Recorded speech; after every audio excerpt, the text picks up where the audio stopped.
आपने प्रश्न बहुत अच्छा किया सफलता के बारे में, क्योंकि आज का प्रत्येक मानव सफल होना चाहता है। अब ये नहीं समझता कि सफलता का अर्थ क्या है। जब तक इसका अर्थ नहीं समझेंगे तो अर्थ भी आपकी अपनी अपनी बुद्धि अनुसार है। किसी के लिए किसी और चीज़ में सफलता है, किसी के लिए किसी और में सफलता है।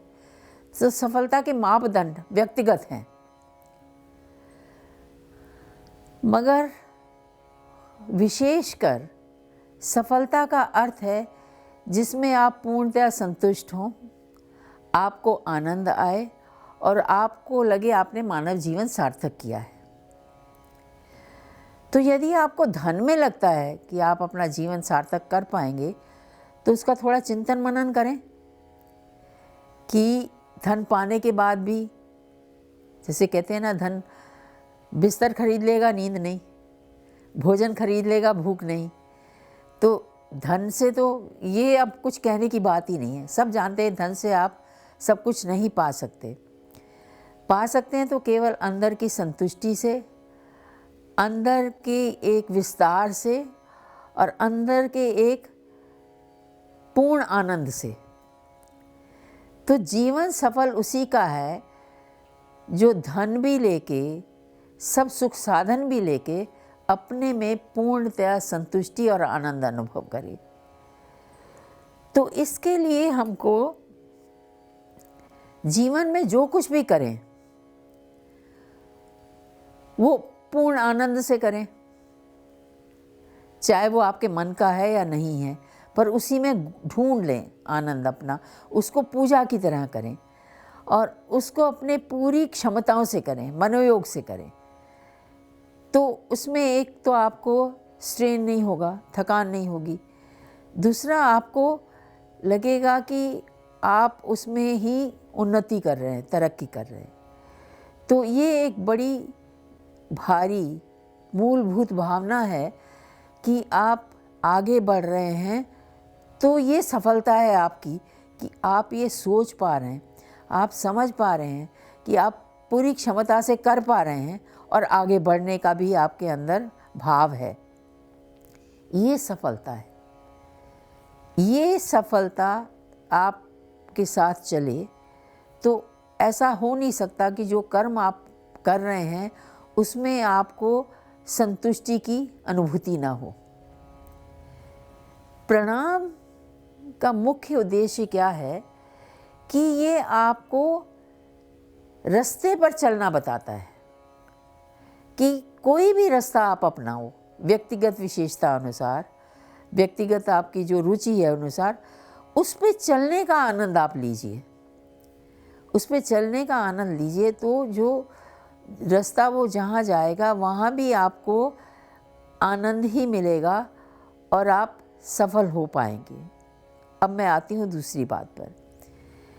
अगर आप चाहते हैं कि कोई काम आपने हाथ में लिया है, आप उसमें सफल हों, चाहे लेखन हो, चाहे व्यापार हो, चाहे वो कोई कलात्मक कार्य हो, तो सफल होने के लिए सबसे पहली सीढ़ी यम नियम है। यम नियम योग वाला तो है ही कि आप सब तरफ से अपनी दृष्टि घुमा लोगे, लालच नहीं रखोगे, वो तो ज्ञान की बात है। पर यम नियम की बात कि आप अपना एक दैनिक दिनचर्या बनाओगे कि जो कर्म आपने हाथ में लिया, जैसे मैंने बोला कि संकल्प का बीज डालना अपने अंदर, जो कर्म आपने हाथ में लिया उसकी प्रोग्रेस देखना। आप अपने हिसाब से ही देखोगे। देखिए, सब काम, हर काम का एक अनुभव लेना है, एक्सपीरियंस लेना है और उसमें से ही आपने सीखना है। ये क्षमता सबके अंदर है, क्योंकि आप सफलता पाने का सबका एक गुण नहीं हो सकता, मगर उस रास्ते पर चलने पर किन बातों का ध्यान रखना है वो एक सी हो सकती हैं। एक डायरी बनाइए, लिखिए, उसमें 2 हिस्से कर लीजिए। एक तरफ लिखिए सोचे हुए काम, कि मैं ये करना चाहता हूँ, मुझे ये चाहिए, मुझे आज ये काम मेरा बाकी है, ये मुझे करना है। और एक तरफ लिखिए करने वाले काम, कि मुझे ये करना है, इससे मिलना है, मुझे इसके बारे में और ज्ञान पाना है, करना है।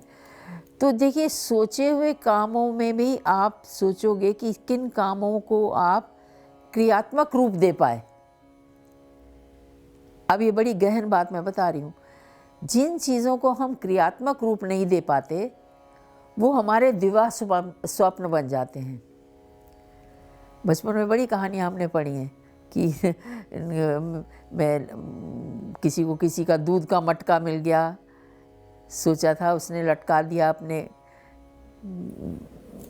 सामने, और वो सोचने लगा, ये सोचने की बात, मैं डायरी की बात कर रही हूँ। उसने सोचा, क्या सोच रहा है, मटका लूँगा, उसमें दूध आएगा, उसका दही निकालूँगा, फिर वो काम बढ़ जाएगा, मेरा मक्खन बिकेगा, फिर मैं शादी कर लूँगा, फिर वो आ जाएगी तो दूध और बिकेगा, फिर मेरे बच्चे होंगे, फिर वो मेरे से कुछ मांगेंगे तो मैं उनको एक लात लगाऊंगा कि भाग जा, तुम क्या कर रहे हो। और उसने जो लात चलाई तो वो घड़ा फूट गया। तो ये सारा जो दिवा स्वप्न हम करते रहते हैं, तो हमारे जो हमने सोची वो बातें जो हम क्रियान्वित कर पाए, उन पर टिक लगा दीजिए, क्योंकि ये बहुत सूक्ष्म बात मैं बता रही हूँ। जो हमने सोचा हुआ नहीं करा, या वो प्रैक्टिकल नहीं था, तो वो हमारे अवचेतन मन में चला जाता है, वो हमें बहुत बोझ देता है, हम आगे की उड़ान नहीं ले पाते हैं। तो हमको हाथ के हाथ, जैसे रबड़ से गलत लिखाई मिटा देते हैं ना, वैसे ही हाथ के हाथ दिमाग से निकाल दो। ये मैंने ये सोचा, जब मैं करी नहीं, छोड़ो इसको, अब मैं करने वाले कामों पे ध्यान दूंगा कि मुझे जो मैंने सोचा उसके हिसाब से मैं क्या करूँगा। तो उसको करने वाले काम को आप पूरे मनोयोग से करें। उसके लिए आपको थोड़ा कष्ट भी उठाना पड़े, जाना पड़े, तो उसको आप करें। क्योंकि शुरू से एक बात प्रणाम कहता है, करने में ही सारा रहस्य छुपा है। करने में ही आपको कहीं से कोई शब्द ऐसा मिल जाएगा, कोई ज्ञान ऐसा मिल जाएगा, या कोई सलाह ऐसी मिल जाएगी अनजान व्यक्ति से भी, कि जो आपको अपनी सफलता की ओर एक कदम बढ़ा देगी। और सफलता का मतलब रुकना नहीं है। यदि आपने हाथ में एक कर्म लिया, उसमें आप सफल हो गए, तो आपके अंदर एक ट्यूनिंग हो जाती है, सिस्टम बन जाता है सफलता पाने का।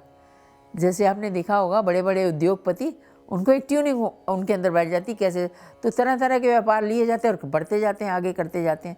तो मैं यहाँ ये नहीं कह रही कि सफलता पैसे में ही है, किसी में, जो भी काम है, पहले आप अपनी सफलता का एक मापदंड, एक रोड मैप और एक अपना फ्रेम तैयार करेंगे कि मैं सफल कैसे होता हूँ। फिर मैं एक बड़ा व्यवहारिक और छोटा सा उदाहरण हमेशा ही देती हूँ, छोटे उदाहरण, कि जब आप खाना ही बनाने लगते हैं, कोई काम ही करने लगते हैं, तो आपका काम अच्छी तरह से हो, तो आपको पता होता है कि आपने कहाँ क्या चीज़ रखनी है, आपके मसाले ठीक से रखे हो, आपको टाइम से मिल जाएं, आपको उसके बारे में ज्ञान हो, ये सब करते हैं ना। यही श्री गणेश है। सफलता के लिए आपको श्री गणेश सही करना चाहिए। अपनी जो जो चीज़ें उसके लिए अभीष्ट हैं या चाहिए, उनकी तैयारी करो, तभी श्री गणेश की हम पूजा करते हैं। क्यों? क्योंकि चूहे का कभी आपने बिल खोल के देखा? जब कभी पता नहीं होता वो कहाँ बिल बनाता है। जब वो फल प्राप्त होता है, वो छोटे छोटे बच्चे उसके फुदकने लगते हैं, तब लगता है अरे घर में चूहा उसने कर दिया, तो ये फल होता है उसके कर्म। और जब उसका बिल खोल के देखो, कब उसने वहाँ धागा, रिबन, रुई का टुकड़ा, पता नहीं क्या क्या इकट्ठा किया होता है। तो ये मैं आपको धीरे धीरे प्रतीकों की पीछे छुपे ज्ञान के बारे में भी बताना चाहूँगी, कि वो ज्ञान ये है कि रात में चुपके में बिना खटका हुए कब आपने ज्ञान इकट्ठा कर लिया उसके बारे में, कि जब वो सफलता हुई, बच्चे हुए, तो सारी दुनिया को पता लग रहा है।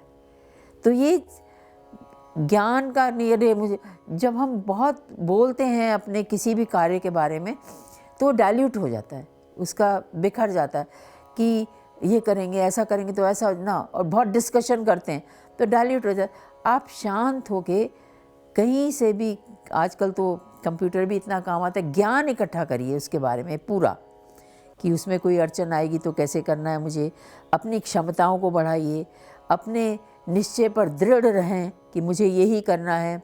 यम नियम करें, डायरी बनाएं, अपने स्वास्थ्य का ध्यान दें और अपनी दैनिक दिनचर्या बनाएं कि 1 घंटा मैंने अपने कर्म को ध्यान को दूंगा।